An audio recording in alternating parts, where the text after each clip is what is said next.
사랑하는 성도 여러분, 이 사도 바울의 여정을 보면은 참으로 쉽지 않은, 끊임없이 움직이는, 늘 하나님의 정말 아브라함의 인생이 초대교회에 재현되는 것처럼 그저 갈 바를 알지 못하지만 주님이 이렇게 인도해 가십니다. 자, 빌립보에서 데살로니가, 베레아, 아덴, 지금 어디까지 왔죠?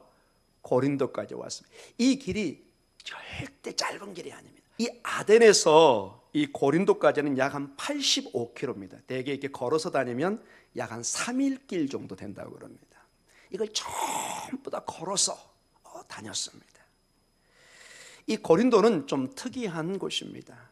지금은 이제 그렇지 않은데 옛날에는 이 아덴과 고린도 이 도시는 항상 경쟁 관계, 크게 서로 우리가 철학의 도시, 우리가 경제 도시, 우리가 중심, 이렇게 막 싸웠던 큰 라이벌 이 경쟁의 도시였습니다.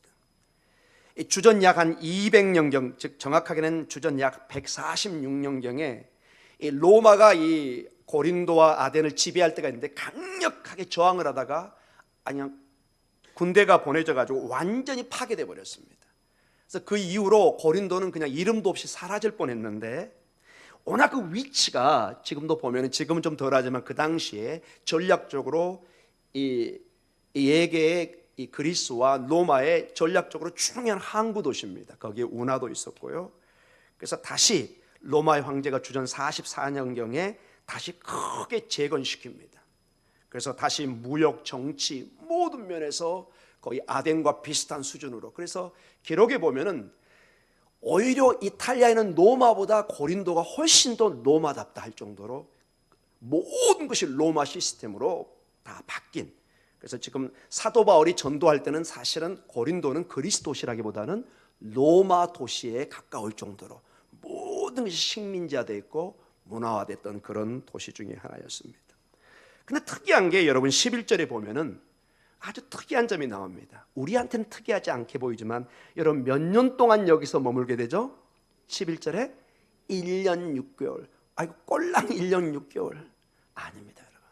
사도 바울이 지금까지 선교지로 다닌 걸 보면은 일주일을 넘는 경우가 많지 않았습니다. 거의 전도하고 지나가고, 길면 한 3주, 길면 한 달. 1년, 이거는 파격적입니다. 1년에 또 얼마를 더하죠? 6개월을 더. 무언가 여기에 이유가 있었던 것입니다. 나중에 보면 고린도에서 많은 편지도 쓰고, 사실 로마서도 이 고린도에서 썼다고 학자들은 추측을 합니다. 수많은 일들을 1년 6개월 동안 여기서 머물면서 하나님의 큰 일들을 한 이유가 있었던 것을 보게 됩니다. 그 바쁜 사람이 그 전도로 하나님의 계시를 따라하는데 하나님께서 여기에 머물라 이렇게 하는 본문의 내용이 나옵니다. 참으로 이해할 수 없는 행동이지만은 하나님께서 지시하시고 여기서 큰 역사가 일어나는 것을 보게 됩니다. 1년 6개월, 왜 거기에 그렇게 사도 바울이, 우리는 짧은 시간일지 모르지만 사도 바울의 선교 일정을 보면 타의 추정을 불허할 수 있어요. 에베소와 비교해서 가장 어떤 면에서 오래 머물면서 하나님의 일들을, 선교 일들을 했던 것을 보게 됩니다. 자, 그 이유들을 조금씩 한번 살펴보도록 하겠습니다. 오늘 18장 1절과 2절을 같이 한번 읽어보도록 하겠습니다. 같이 읽습니다. 그 후에 바울이 아덴을 떠나 고린도에 이르러 아굴라라 하는 본도에서 난 유대인 한 사람을 만나니 글라우디오가 모든 유대인을 명하여 로마에서 떠나라 한 고로 그가 그 안에 브리스길라와 함께 이달리아로부터 새로 온지라 바울이 그들에게 가매. 자, 여기 보면은 아덴에 도착했는데 다른 내용보다 가장 먼저 아굴라와 브리스길라, 그 유명한 어떻게 보면 집사 부부를 만나게 합니다. 놀라운 만남이 여기서 이루어집니다. 이 부부는 사도 바울의 선교 일정에 정말로 중요한 족적을 남겨요. 가장 중요하게는 세 군데 나중에 우리가 직접 보겠습니다. 아주 명시를 해놨습니다. 이들이 얼마나 나에게 귀한 부부인지 모른다. 바라기는 여러분도 천국의 하나님 나라의 생명책에 그렇게 적혀지는 은혜가 있기를 간절히 축원합니다. 한 인생인데 나중에 이 사람에 대한 평가가 완전히 달라집니다. 이 부부가 여기서 보니까 이달리아로부터 왔습니다. 이탈리아를 우리말로 이달리아라고 했는데 제가 볼 때 이거는 좀 고유명사로 써줬으면 좋겠습니다. 이태리입니다. 이태리의 수도가 로마고 지금 있는 나라입니다, 여러분. 이 로마를 떠나서 이곳에 왔습니다. 굉장히 중요한 역사적 사실을 알려주고 있습니다. 우리 성경에는 자세하게는 안 나와 있는데 학자들이 이걸 다 배경을 공부하면 그 자료를 알 수가 있습니다. 사도 바울 당시에 이 로마, 이탈리아 수도인 로마, 이 이탈리아에는 약 한 4만에서 5만 정도의 유대인 정착민이 살았다는 증거를 가지고 있습니다. 약 4만에서 5만, 적지 않습니다. 이들이 이스라엘을 떠나서 이집트, 터키, 그 다음에 이탈리아 이런 데로서 퍼졌는데 이탈리아마다 그 당시만 해도 벌써 4만 내지 5만 명의 큰 유대인 무리가 있었던 것을 알게 됩니다. 그런데 갑자기 주후 49년경에 글라우디오라는 로마 황제가 모든 유대인들은 다 떠나라고 추방령을 내려버립니다. 모든 걸 다 놓고 다 가야 됩니다. 안 가면 다 감옥에 가두고 죽여버리는, 다 추방시켜버려서 이건 역사의 기록에 남아 있습니다. 그래서 여기 보면 2절에도 보면은 그들이 유대인 뭐라고 나오죠? 여러분 2절 다시 한번 읽어볼까요? 아굴라라 하는 본도에서 난 유대인의 한 사람을 만나니 누구죠? 글라우디오, 즉 로마 황제입니다. 모든 유대인을 명하여 어디서 떠나라고요? 로마에서 떠나라 칙령을 발사합니다. 이거는 무조건 떠나야 됩니다. 한 고로 그가 그 아내 브리스길라와 함께 이탈리아를 떠나서 지금 어디로 와 있는 거죠? 고린도에 와 있는 것입니다. 이 사건이 이렇게 되어 있습니다.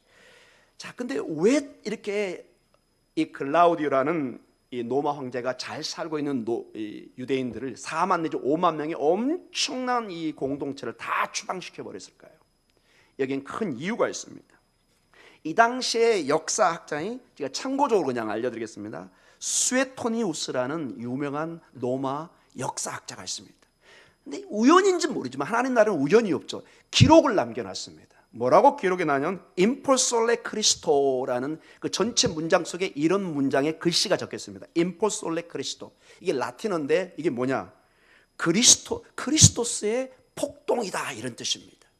이걸 가만히 학자들을 조사해 보니까 어떤 일을 우리가 유추해서 볼 수 있냐면은, 자, 4만 내지 5만 명의 유대인들이 거기 살고 있는데 바울과 실라나 이런 사람들이, 이런 전도인들이 가서 회당에 가서 그리스도는 누구다? 아니 예수는 그리스도다, 메시아라고 전하니까 유대인들이 이제 막 폭동을 일으키고 막 때리고 싸우고 난리가 난 겁니다. 갑자기 평안한 공동체에 큰 해오리 빠른 같은 문제가 일어납니다. 이게 심해지니까 로마 당국에서 이게 심각하거든요. 그래서 유대 종교와 이 그리스도 종교가 비슷하고 뭐 별 다를 게 없으니까 한꺼번에 다 그냥 쫓아 보내버린 것입니다. 너네 이런 식으로 하면 우리나라에 살 수 없다, 다 나가라, 이런 식으로 다 쫓아내버린 것입니다. 왜? 너무 정치적으로 위험한 모습이 보입니다. 치안이나 여러 가지로, 여러분 로마라는 것은 식민지 중심으로 이렇게 이루어진 국가라 이런 반란이나 소동, 폭동을 용납을 못했습니다. 그리고 이 글라우디오는 굉장히 이 독재적인 폭정적인 그런 황제로 유명한데 화를 벌컥 내면서 그냥 다 추방시켜버리는 이런 내용의 역사적인 배경을 가지고 있고, 그 중에 하나, 이 아굴라와 브리스길라가 오늘 모든 걸 다, 비즈니스를 다 털리고 어떤 면에서 다 이제 빈 털털이 비슷하게 고린도에 와 있는 상태입니다, 여러분.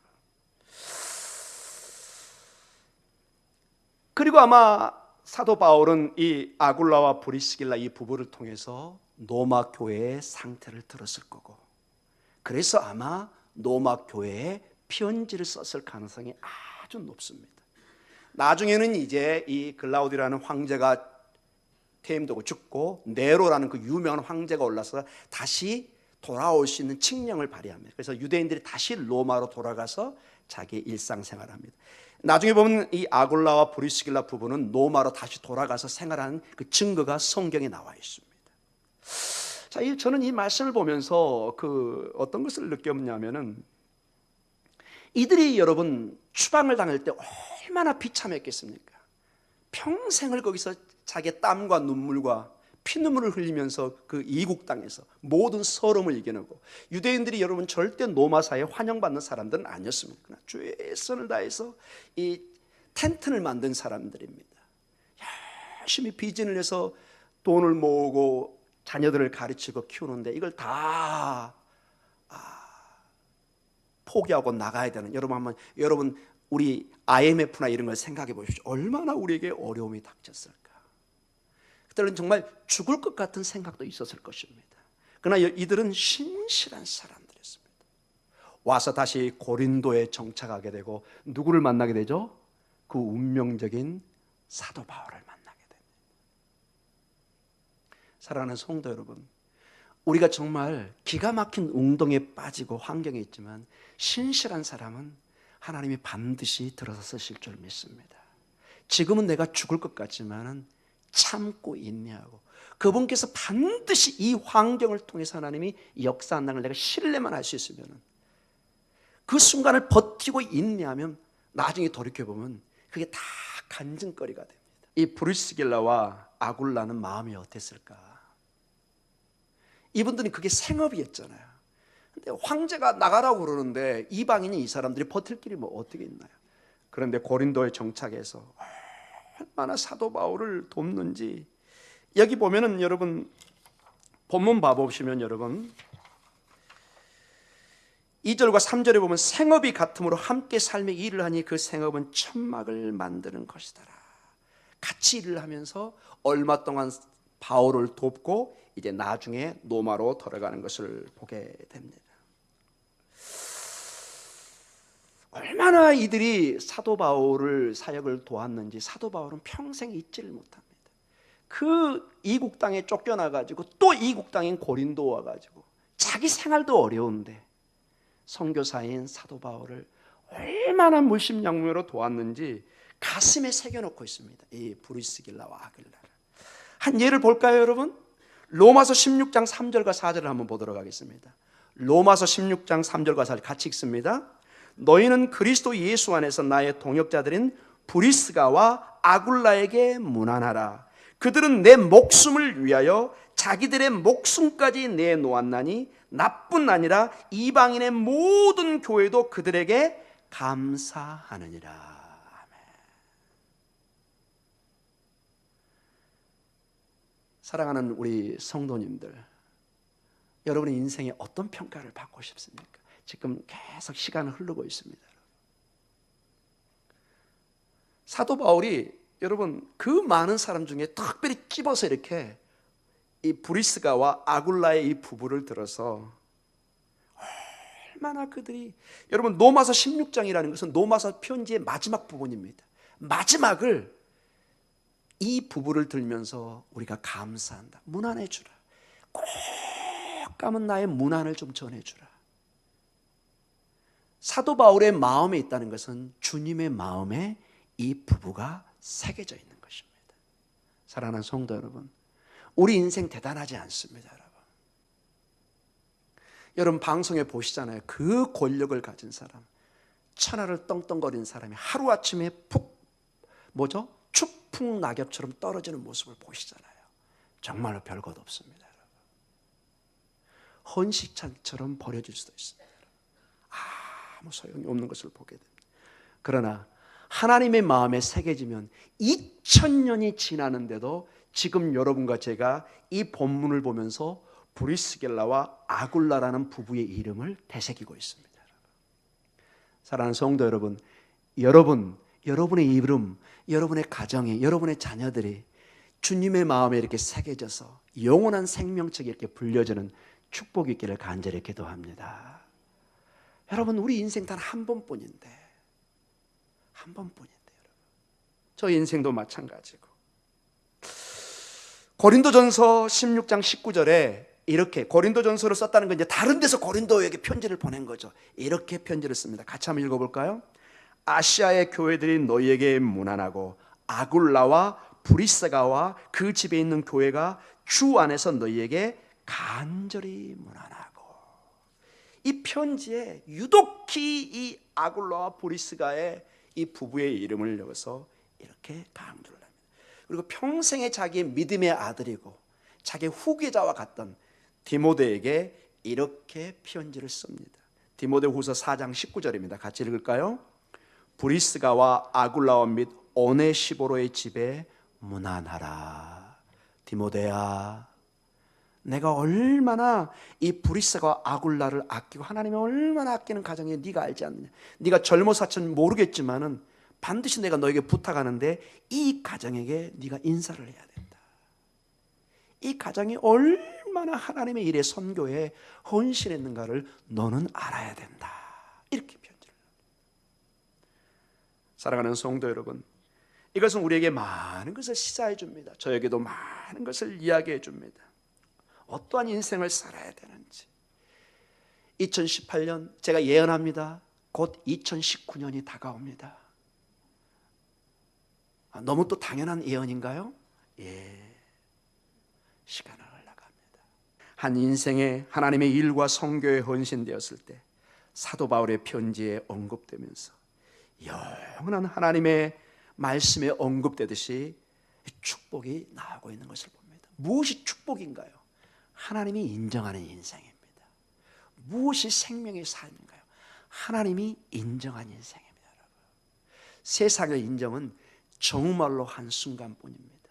근데 여러분, 2000년이 지났는데 여러분, 브리스과 아길라 이 부부는 온 교회가 기도하고 있습니다. 온 교회가 기억하고 있습니다. 여러분과 저도 이분들의 삶이 내 삶이 좋겠다 하나님께 부러워하는 믿음으로 바라기는 여러분의 삶에도 이러한 여러분에게 가장 소중한 이 인생이 하나님 앞에 인정받고 하나님 앞에 칭찬받고 하나님 앞에 축복을 받는 귀한 인생이 되기를 간절히 기도합니다. 아멘. 정말로 세상으로 가면 인생은 그렇게 부질없이 유행에 따라 사라져 버리지만 하나님의 나라는 역시 맞습니다. 푸른 마르고 꽃은 지지만 여호와의 말씀은 영원히 경고합니다.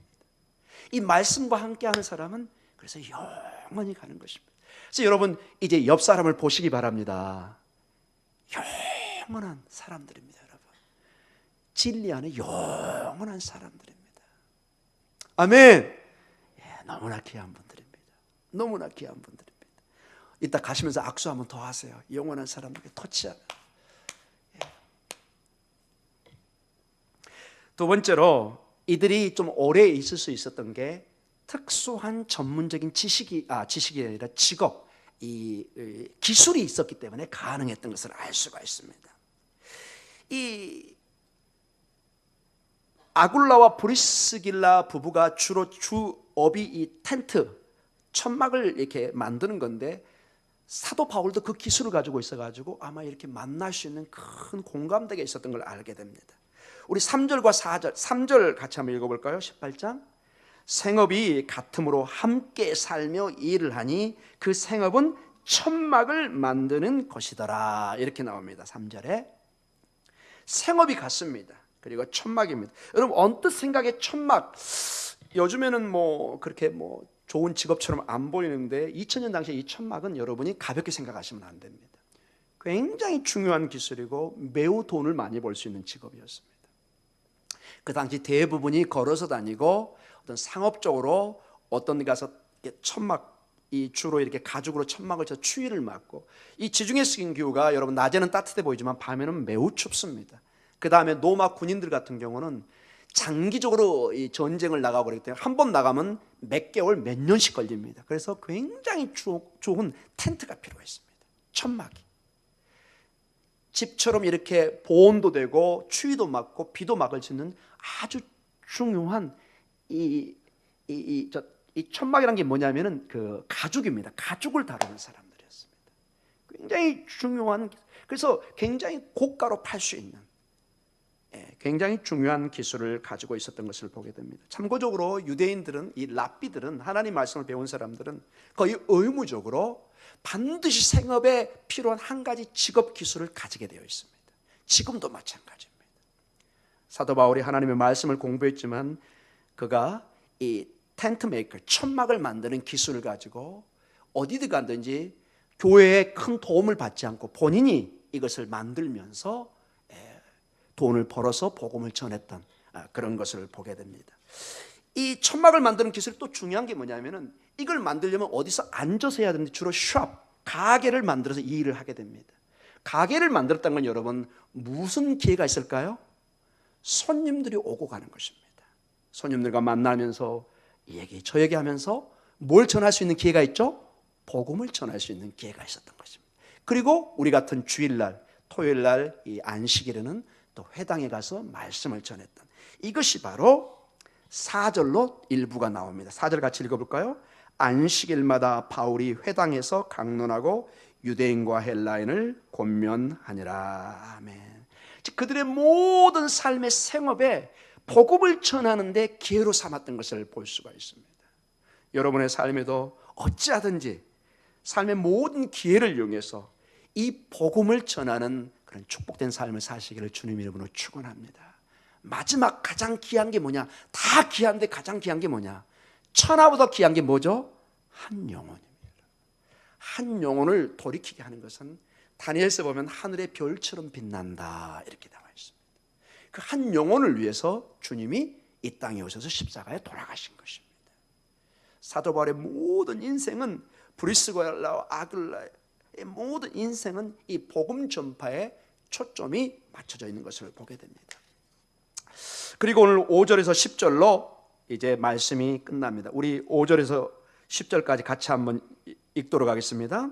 실라와 디모데가 마게도냐로부터 내려오매 바울이 하나님의 말씀에 붙잡혀 유대인들에게 예수는 그리스도라 밝히 증언하니 그들이 대적하여 비방하는 것을 바울이 옷을 털면서 이르되 너희 피가 너희 머리로 돌아갈 것이요 나는 깨끗하니라. 이후에는 이방인에게 가리라 하고 거기서 옮겨 하나님을 경외하는 디도 유스도라 하는 사람의 집에 들어가니 그 집은 회당 옆이라.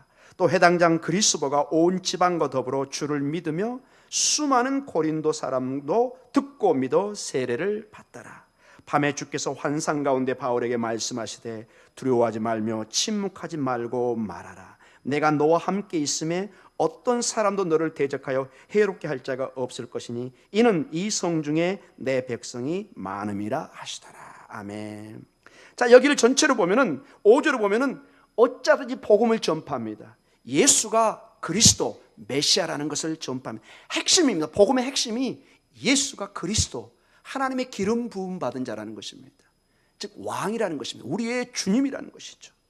그리고 6절의 반응이 나타납니다. 비방하고 모욕하고 그래서 그들을 떠나서 또 다른 복음의 장소로 옮겨가는 것을 보게 됩니다. 그런 가운데 7절과 8절에 하나님을 경외하는 디도 유스도라는 사람의 집에 있고 8절에 회당장 그리스도 온 집안 사람들 수많은 고린도 사람들이 듣고 믿는 복음의 역사가 일어납니다.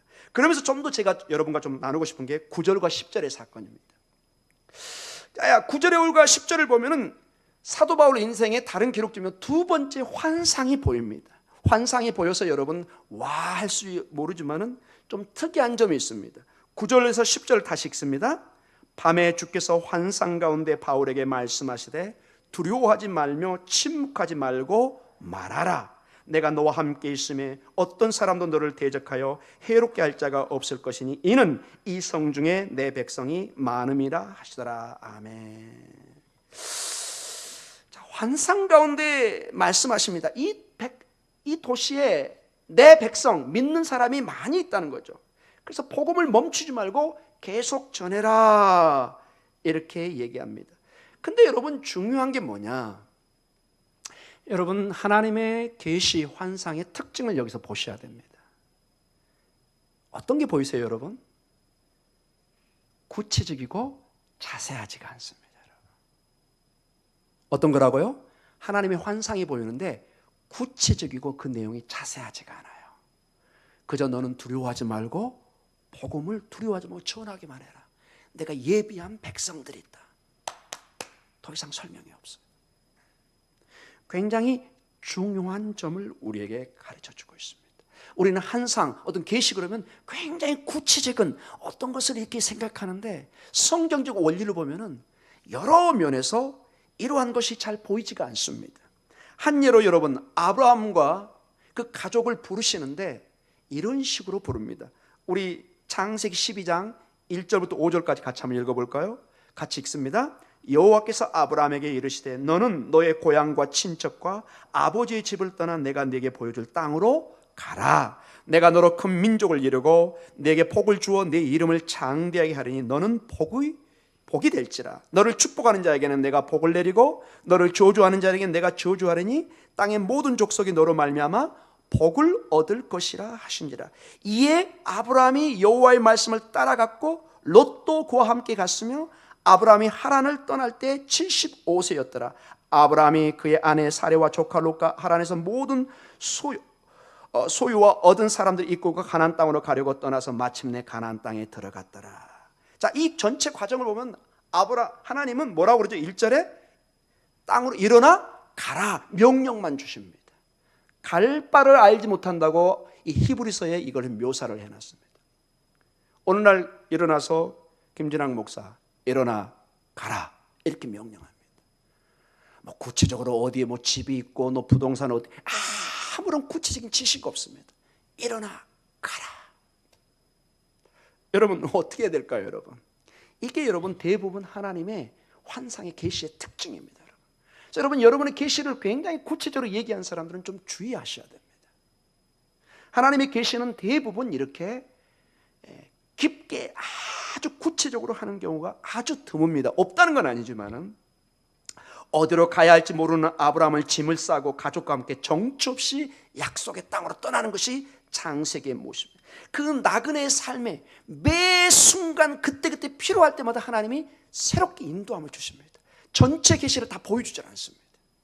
여러분의 인생도 마찬가지입니다. 하나님이 모든 걸 시원하게 쫙 보여주면 좋겠는데 우리 편을 좀 하겠습니다. 찔끔찔끔 보여줍니다.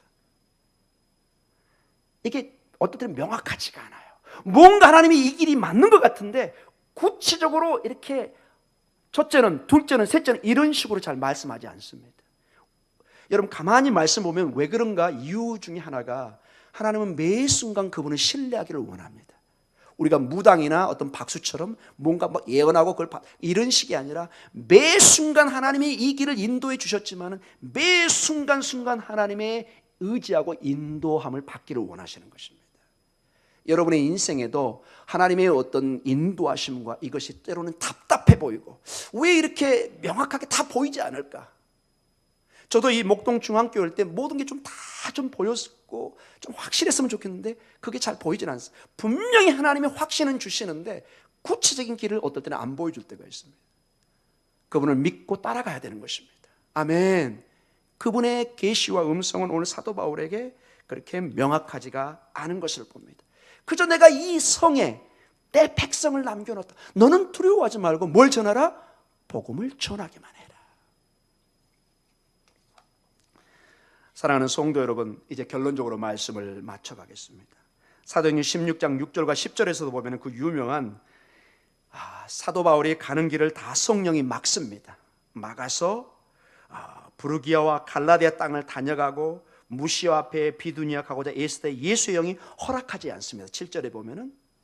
그리고 8절에 무시아를 지나 두로아로 갔는데 9절에 밤에 환상이 보이기 시작합니다. 9절에 마게도냐 사람 한 사람이 나타나서 청하여 이르되 마게도냐 건너서 우리를 도우라.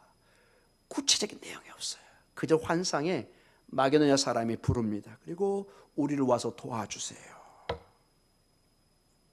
10절에 바울이 그 환상을 보았을 때 우리가 곧 마게도냐 떠나기를 힘쓰니 이는 하나님이 저 사람들에게 복음을 전하라고 우리를 부르신 줄을 인정함이더라. 그저 부르심에 믿고 가는 것입니다. 사랑하는 성도 여러분, 우리의 인생에 브루스길라와 아굴라 같은 신실한 인생, 그의 삶의 어려움 또는 축복의 순간에도 모든 것이 하나님의 나라와 하나님의 선교와 함께 있던 그러한 인생이 우리에게 도전으로 다가옵니다. 때를 어떤지 못 어떤지 복음을 전한 사도 바울의 인생이 다시 우리에게 비춰집니다. 매 순간 주님을 신뢰하고 때로는 앞길이 잘 보이지 않지만 그분께서 나를 인도해 주실 거라는 확신을 가지고 그 말씀의 인도함을 받고 인생의 여정을 떠나가는 그러한 것을 우리는 보게 됩니다. 매 순간 그래서 하나님의 인도하심을 받는 그분을 신뢰하는 여러분의 축복된 길이 있기를 간절히 축원합니다. 사랑하는 성도 여러분, 매 순간 그래서 우리는 자만하지 않고 우리 하나님 아버지를 신뢰하는 것입니다. 명확하게 뭐가 안 보이는 것 같지만 그분이 명확한 분이기 때문에, 그분이 내 모든 것을 아시고 인도할 것을 책임을 지고, 마치 4살, 5살 먹은 아이들이, 여러분의 아들이나 손자들이 어머니, 아버지, 할머니, 할아버지의 그 모든 계획을 잘 모릅니다. 부모님은 몇 세 때 학교 보내고 몇 세 때 뭐하고 다 어느 정도 계획을 가지고 있습니다. 여러분, 이제 3살, 4살 먹은 아이에게 어떻게 20년, 30년, 40년의 인생을 다 설명할 수 있나요? 말을 해도 못 알아듣습니다. 여러분, 그 아이는 매 순간 그저 부모 보호 밑에서 건강하게 살아가면 축복인 것입니다. 영적인 원리도 그렇게 한번 적용해 보시기 바랍니다. 우리에게 20년, 30년, 40년 하나님의 비전을 보여도 우리가 감당을 못합니다. 여러분, 오히려 매 순간 여러분 믿고 사는 게 훨씬 감사합니다. 여러분, 환상에 한 30년 후에 여러분이 죽는 모습이 정확히 보일 때 불안해서 어떻게 삽니까? 여러분, 못 삽니다. 여러분 그렇지 않겠어요? 우리 30년, 40년 항상 축복만 있겠어요? 어려운 일도 있을 거 아니에요. 그게 미리 보여가지고 매일 꿈속에 나타나면 불안해서, 두려워서 어떻게 살아가냐고요. 여러분, 인간은요 못 삽니다. 여러분, 차라리 내일 일은 뭐 하면 되죠? 내일 일에 맡기면 되는 거예요. 아멘. 그렇게 생각하셔야 돼요. 여러분, 왜 하나님 답답해요? 안 보여줘요? 여러분 보여줘 보세요. 2발 쭉 뻗고 못 잡니다. 여러분, 그게 현실이라니까요. 이 땅은 항상 이렇게 편안한 파도만 있는 게 아니라 분명히 파도가 치고 너울이 지고 배가 흔들리는 이런 환상도 있을 텐데, 이걸 다 보여줘 버리면은 우리는 절대로 불안해서 못 삽니다. 그저 파도가 쳐도 하나님께서 나를 지켜주시겠지, 나는 죽으면 죽으리라, 주께서 살려주시겠지, 이렇게 믿고 가면은 두렵지가 않을 줄 믿습니다. 이게 사도 바울의 인생이고 믿음의 선배들의 인생이고 저희들의 인생입니다. 자, 마지막으로 요한복음 16장 33절을 우리가 보면서 오늘 기도로 들어가도록 하겠습니다. 요한복음 16장 33절, 우리에게 주신 주님의 약속의 말씀입니다. 우리에게 필요한 건 정말 무엇이냐? 이 마음입니다. 같이 읽습니다. 이것을 너희에게 이르는 것은 너희로 내 안에서 평안을 누리게 하려 함이라. 세상에서는 너희가 환난을 당하나 담대하라, 내가 세상을 이기었노라. 아멘. 주님이 제자들에게 직접 주신 말씀. 제자들아, 내가 떠난다고 죽는다고 그러니까 너희가 불안해하는구나. 그러지 마라.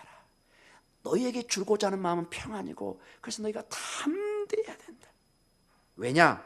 내가 이 세상을 이겼다. 내가 주인이다. 내가 왕이다. 나를 믿으면 너는 죽으나 산다. 너에겐 희망이 있다.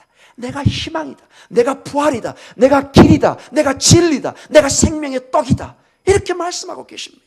아멘. 더 이상 뭐가 더 필요한 것입니까? 이분이 보증을 하고 계십니다. 오늘 기도하는 시간에 이 주님이 가슴에 확 와닿는, 뭐 어마어마한 환상은 보이지 않지만 환상의 주체이시고 모든 것이 주님만 보이면 우리는 충분한 것입니다. 아멘. 주님이면 충분합니다. 그 모든 것을 주님이 책임지십니다. 두려워하지 마시고 담대하십시오. 주님이 세상을 이기셨습니다.